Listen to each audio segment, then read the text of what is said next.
And you are watching Basic to Advanced Flip series inside of Houdini. If you like the content, make sure you subscribe and join our Facebook page. You can also head to our website and check out our courses on Houdini, Phoenix FD, Typeflow, etc. and book yourself a 7 days free demo class. And watch by yourself how some of the students have made to the top studios in just 2 months of our course. All right, guys. So welcome back to the part three. And in the last part, we saw how we can set up a basic foam simulation. Okay. And in this part, we are going to look at some of the options about Whitewater and how we can control, how we can increase the lifespan and how can we make it, stick more to the movement of the liquid and all that stuff. Okay. So, yep. All right. So let's start looking at those options. Okay, so we had something like this in the last part. All right, so now let's look at some of the options about foam and other stuff. Okay, so let me just go inside this. Okay, so first of all, I'll just decrease the resolution of my of my foam simulation, so we can work faster. Okay, so maybe I'll put it to 0.03. Okay, so let's first talk about this whitewater scale and what is this voxel size. So like a lot of people, they are like always confused between like which is the actual resolution. So actually, the actual resolution is this whitewater scale, and this is just telling about the voxel size. It doesn't really matter. So the only thing here is that voxel size should always be double the size of the whitewater scale. So that is what is a recommended value. So just do a copy parameter and do a paste relative references over here and just multiply it by 2. So now whatever value you put over here, the voxel size should always be twice of that. Never make the voxel size smaller than the whitewater scale, otherwise it will have some issues in simulating the form. Okay, all right, so now let's look at some of the most used options in whitewater. Okay, so the ones which are like not that important, which I don't really use, we are not going to talk about them. So we have this foam location, so this will just it will try to if you shift, so you can overall offset the location of the foam. We have depth range again. We are going to talk about these things later. Add state attribute. Basically it will tell it will give a state attribute to your foam. So like let's say if it's underwater, it's known as bubbles. These ones, they are like known as spray, and the particles which are like on top of the surface of the liquid, those are like known as foam. So once again, these are like little bit like advanced stuff, so we will talk about them later. Okay, then we have this emission amount. So this emission amount, like let's say if you set it to 2, you will have more foam particles. You will just have like amount like double the amount of foam particles. So I never really recommend anyone to use this emission amount, because the amount of your foam particle, it will always be dependent upon your resolution. So if you have more resolution, you can do that. You can, however, change it in case, like let's say if your camera is like really far away from your simulation, so you can change this stuff. Okay, once again, let's leave this velocity offset and velocity multiplier. We don't really use it. In fact, we are going to use this velocity multiplier somewhere else. Okay, and I'll show you. So first, let's talk about this maximum initial speed. So what this means is like when a foam particle, it's detached from a liquid particle. So this maximum initial speed, this is like the maximum speed that a foam particle can can attain. So if you just hover around on this one, you can speed of newly budded whitewater particle not allowed to exceed this value. So it doesn't mean, so right now if we see some of the particles, let's say we have some of the flip particles which are like flying like this. Okay, so no matter how much value you reduce, it's not like that it's going to reduce the particle of the it's going to reduce the velocity of the flip particle. It's only working on the whitewater particle. And if the velocity of flip particle is very high, no matter what you do, you cannot really control those particles. So this is only for the whitewater particles which are like detached from the surface of the flip particles. So they are like not allowed to go above this 0.01 value. Okay, all right, so we have that. Now what's next? All right, so let's just set it to the default value. You can only change it when, let's say, if you have some flying particles, so you can really tone down this value. So especially like let's say if your flip simulation is really stable, okay, if it's all good, and let's say if some of your foam particles, they are just flying in the air, you can really tone down this value and fix that stuff. Okay, all right, so I'll just increase this whitewater scale, I mean reduce this whitewater scale, so we will have a higher resolution. Okay, so what we'll do is we have this lifespan. Okay, let's say if I put the lifespan to 1. Yeah.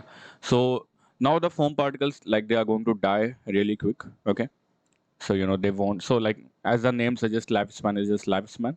Okay. So the default value for my taste, it's like a little bit too high. So I don't really like to work with the default value because that is like just too high for any given kind of form. Okay.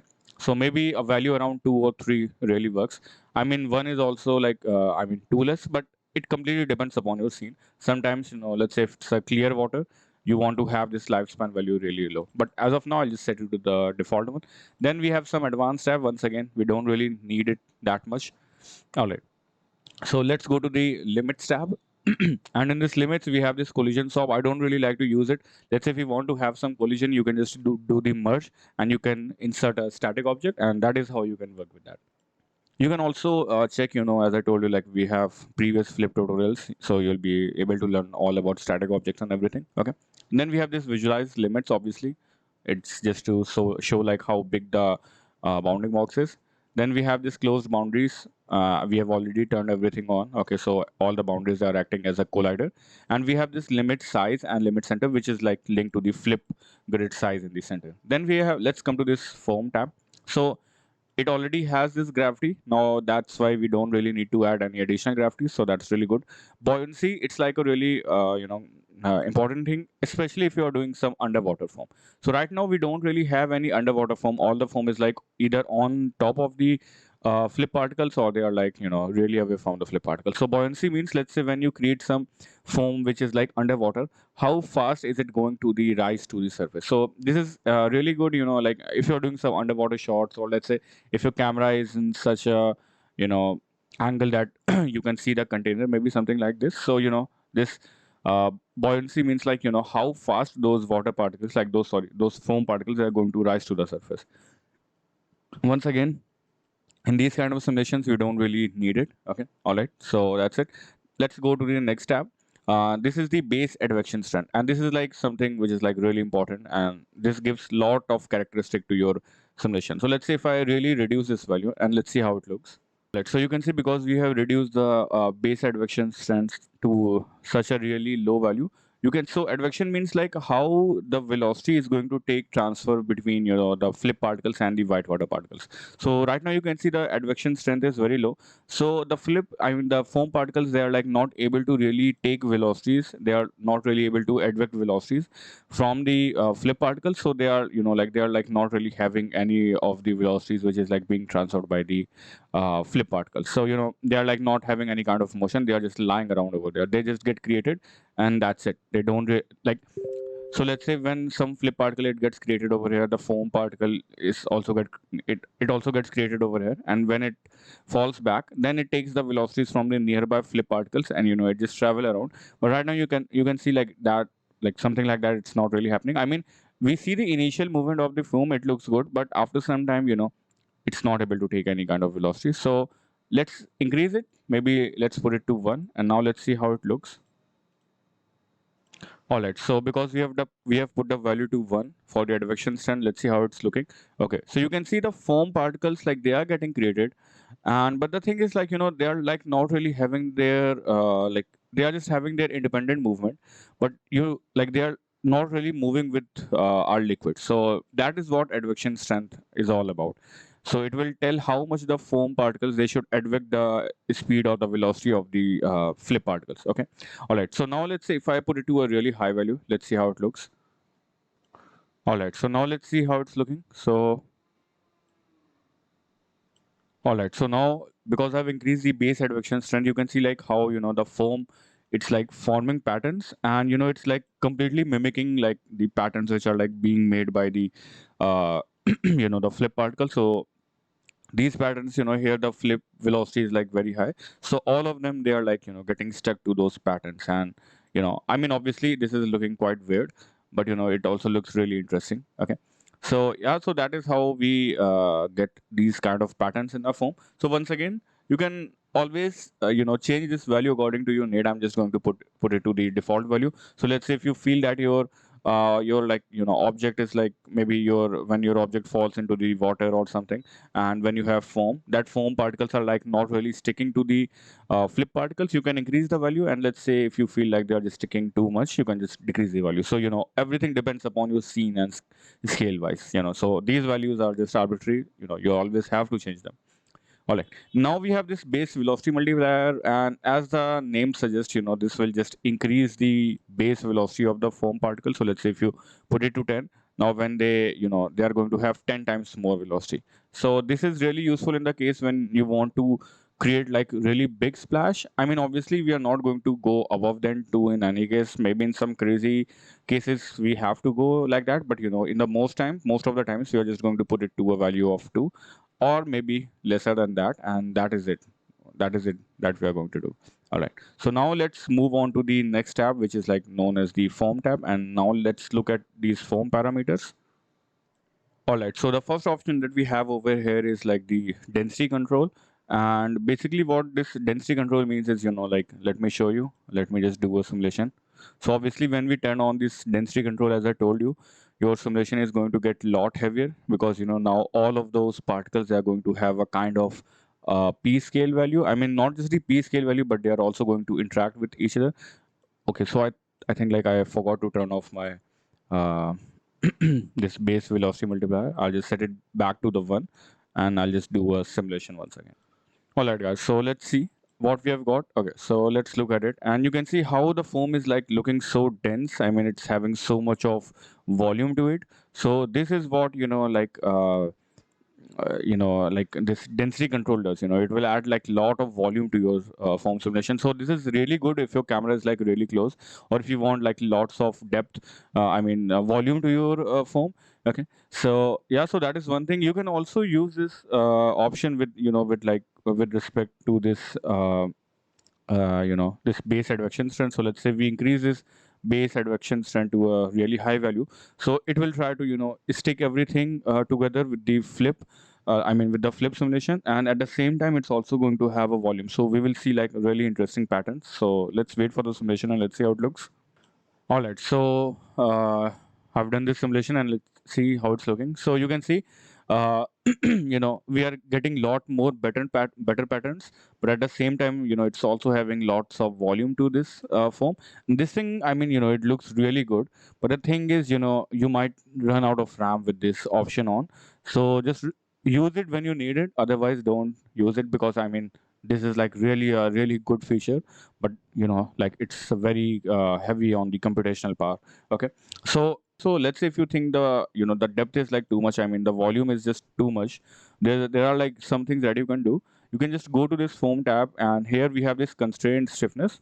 So you can like really decrease this value, and at the same time you can also decrease this tensile strength.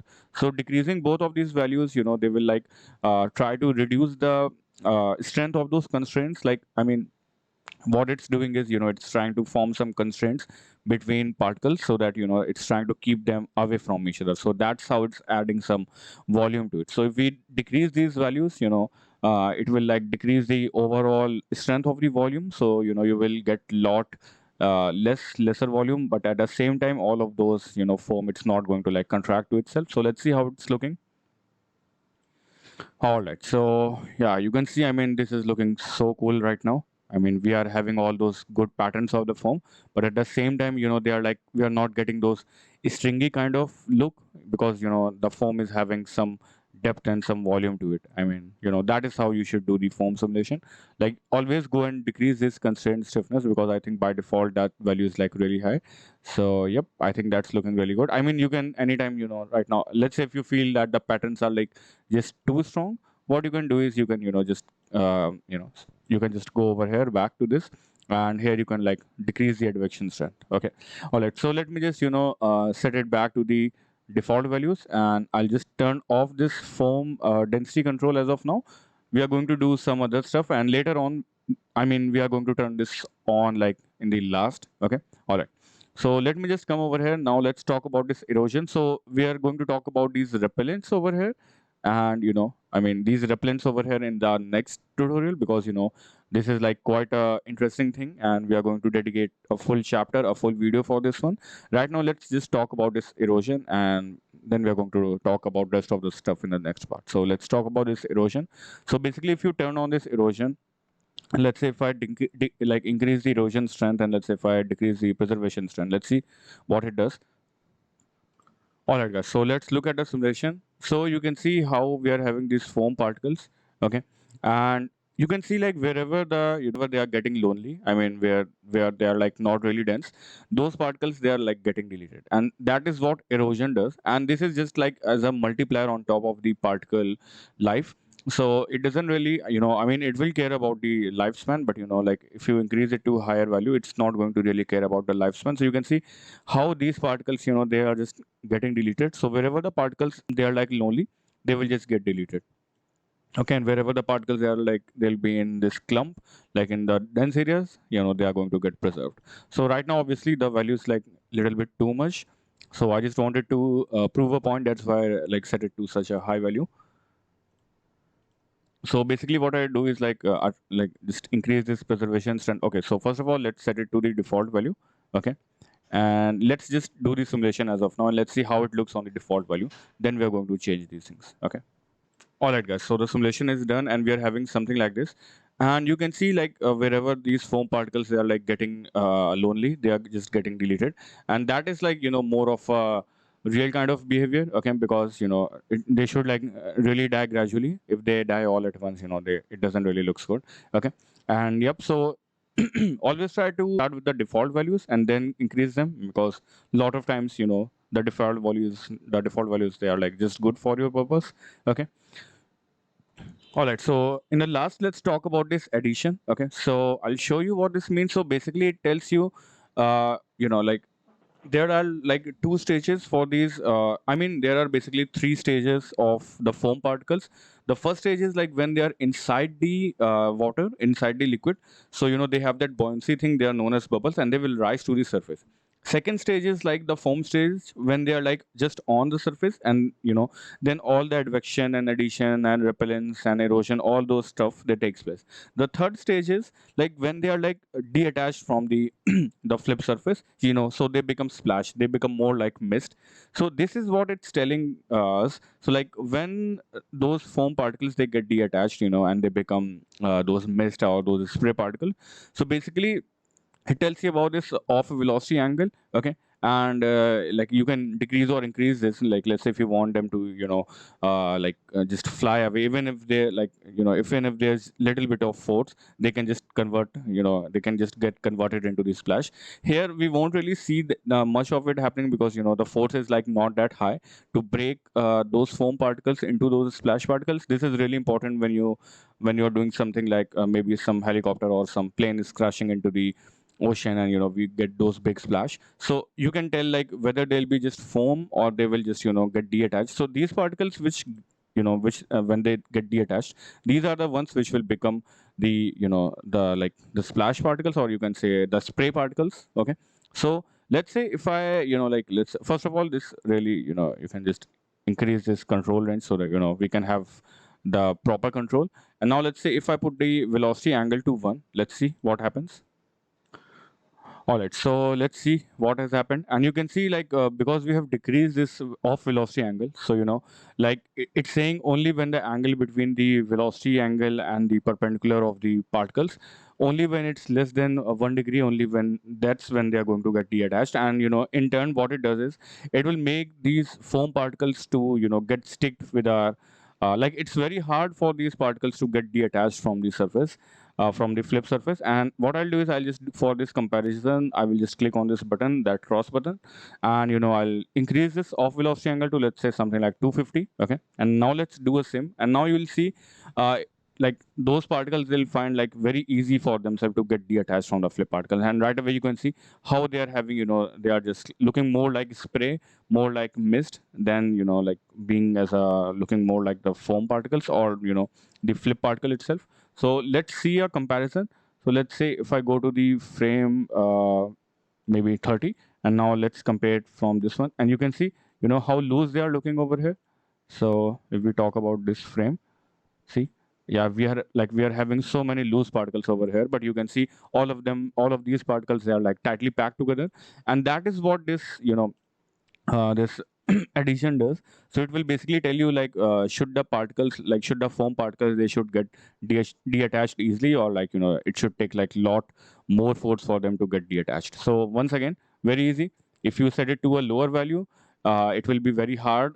I mean, especially this off velocity angle. So if you set it to a lower value, it will be very hard for the particles to get detached, and if you set it to a higher value, it will be like very easy for them to get detached. So don't go above 360 because this is working as an angle. So maybe I'll just just keep it to the default value. And once again, always start with the default values. When you think it's important to change stuff, just change stuff only then, because most of the times these forms, like form parameters, like they work best with the default values. And depending upon the scene scale and scene scene structure, you can always change these settings. So we have this repellent thing which I really like to change, and this will give us so many controls in our flip simulation. I mean, in our form simulation, I just keep on messing it around. Okay, all right. So let's meet in the next part, and we'll see what is like so cool about these repellents, how we can get lots of variation in our form, and then in the last part, we are going to see how we can render it out, and then we will also see how we can export it and render it in like Blender or Maya or Max and whatever. Okay, all right. So that is it. Let's meet in the next part. Bye bye.